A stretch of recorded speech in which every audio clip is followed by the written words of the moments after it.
Salut à tous. On espère que vous allez bien. On se retrouve aujourd'hui pour une vidéo psychothéorie. Bon, voilà, on a appelé ça comme ça. C'est très bien. Dites-nous en commentaire que c'est trop bien. Vous nous direz si ça vous convient. On va vous parler aujourd'hui de la pyramide de Maslow. Alors, on ne sait pas si vous connaissez, mais on s'est dit qu'on allait parler de ça parce que ça trouvait une application assez actuelle avec la crise sanitaire. On va vous expliquer pourquoi, donc on se retrouve juste après l'intro.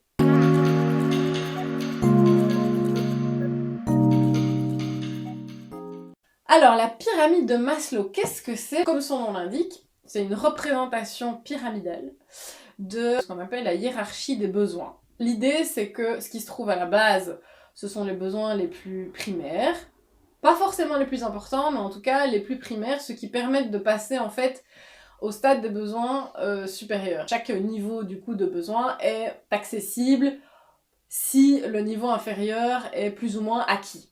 Vous voyez que je lève un peu les yeux au ciel, je mets des plus ou moins, etc. C'est parce que c'est un peu caricatural comme présentation pour que ce soit lisible, que ce soit facile à comprendre, mais dans la pratique, c'est un petit peu plus mouvant que ça, c'est pas aussi strict, et donc on peut très bien avoir des besoins satisfaits tout au-dessus de la pyramide, alors que les besoins inférieurs sont pas satisfaits à 100%. Mais disons, ceux qui sont au plus bas, a priori, sont quand même un prérequis des suivants.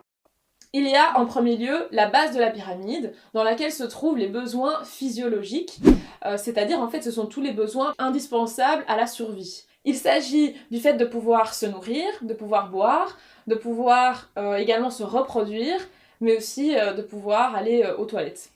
Basiquement. Basiquement. Ce sont des besoins basiques, donc j'ai oublié respirer, c'est quand même important aussi. C'est vrai que le fait de respirer, c'est assez utile pour rester en vie. Voilà, c'est ça.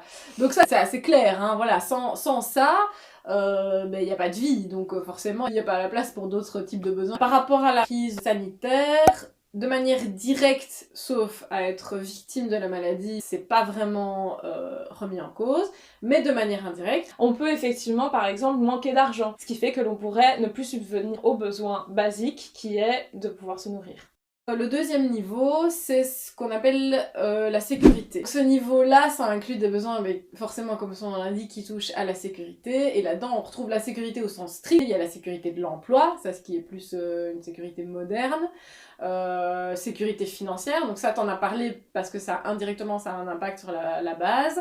Mais à ce niveau aussi, sécurité financière avec toutes les conséquences que ça peut avoir, etc., etc. Et là, je sais pas ce que vous en pensez, mais on est déjà en plein dedans par rapport à la crise sanitaire. Parce qu'au niveau de la sécurité financière, il y a évidemment des tas de gens qui ont été frappés de plein fouet, qui perdent leur emploi, etc.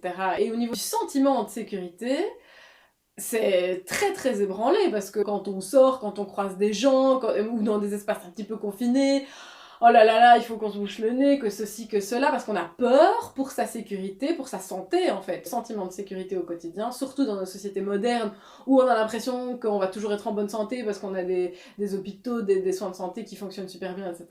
Mais c'est rarement en fait ébranlé, on a fort confiance dans notre sécurité au quotidien. Pour ajouter quelque chose, l'autre jour dans ma rue, je vois une horde de policiers alignés. Comment voulez-vous que je me sente en sécurité avec ça? Non, mais c'est dû au fait qu'effectivement, par exemple, maintenant, les gens commencent à se rebeller. Donc il y a des endroits où c'est un peu la zizanie, les policiers doivent agir, et moi je vois ça du haut de mon balcon, je me dis, oulala, le monde part en cacahuète, clairement. Le prochain niveau de la pyramide est un niveau que j'aime bien, parce que c'est un niveau qui est tourné vers l'appartenance. C'est tout ce qui est un peu, justement, relation sociale. On a besoin d'appartenir à un groupe, on a besoin de savoir qu'on est aimé, donc c'est tout ce qui a trait à la famille, l'amour, l'amitié, et de manière générale, ça fait entièrement partie de l'humain, qui est un animal social, finalement. Voilà.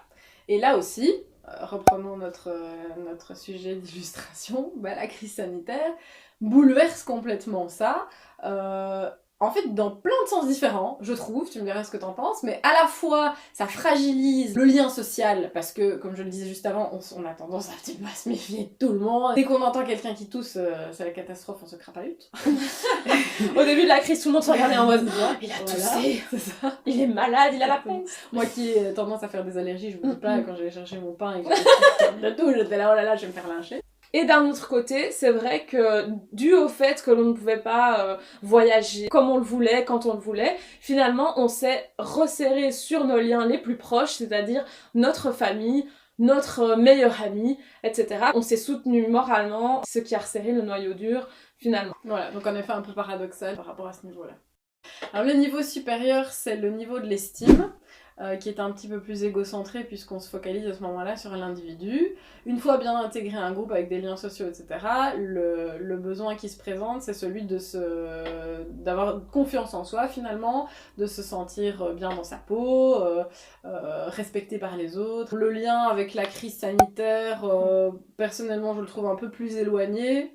Et ça paraît logique, puisqu'on vous a dit qu'en fait, en tout cas selon cette théorie, les besoins supérieurs n'apparaissent que quand les besoins inférieurs sont plus ou moins remplis. Or, on a vu que déjà les besoins inférieurs sont fort fragilisés par la crise, donc c'est logique que les besoins qui sont supérieurs soient moins concernés en fait. Le dernier niveau, c'est celui de l'accomplissement de soi. C'est vraiment le fait de réaliser des projets personnels qui vont dépendre évidemment de nos qualités, de nos intérêts, de notre situation, etc. C'est ça, donc c'est variable. Et donc on pourrait résumer la chose en disant que l'idée c'est de réaliser son potentiel. C'est ça, c'est vraiment l'épanouissement finalement personnel. Ça pourrait être le fait d'étudier sur un thème particulier, de lancer sa chaîne YouTube, etc., etc. Ouais. Donc là en fait on est moins dans le rapport à l'autre. C'est plus soi avec soi, mais voilà, pas de manière égoïste, égocentrique, rejeter l'autre. Non, c'est de l'épanouissement personnel au sens noble du terme. Ici, le lien avec la crise sanitaire, il est un petit peu moins évident, puisque, on l'a déjà dit pour le niveau inférieur, les niveaux qui sont fort fragilisés, ce sont les niveaux qui sont plutôt basiques. Besoins physiologiques, sécurité et lien social. Et donc les niveaux qui sont au-dessus, on ne cherche finalement même plus à les atteindre. Voilà, et en fait, je réfléchis un petit peu là, à chaud, je me dis que c'est peut-être ça qui explique, en tout cas pour certains, un peu le sentiment de déprime, auquel on sait pas trop relier une raison tangible, évidente. Finalement, les projets personnels, ils ne sont plus vraiment là, et donc on n'arrive plus à se projeter, on n'a plus de motivation pour l'avenir. Voilà, donc vous comprenez un peu pourquoi on a voulu vous présenter ça aujourd'hui. On trouvait qu'il y avait vraiment un écho par rapport à l'actualité et que ça pouvait peut-être, d'ailleurs, au-delà de vous informer, vous permettre peut-être de vous rendre compte des raisons pour lesquelles vous étiez un petit peu déprimé ou pas bien pour le moment. C'était une présentation qui n'était pas super orthodoxe du coup, mais on espère que ça vous a plu quand même. N'hésitez pas à mettre un petit commentaire, à mettre un like et à vous abonner. J'espère qu'on se retrouve bientôt pour la suite. Salut, salut! Bye bye! Merci d'avoir regardé la vidéo. Alors n'hésitez pas à liker, à vous abonner ou à cliquer sur la petite cloche. Merci, à bientôt!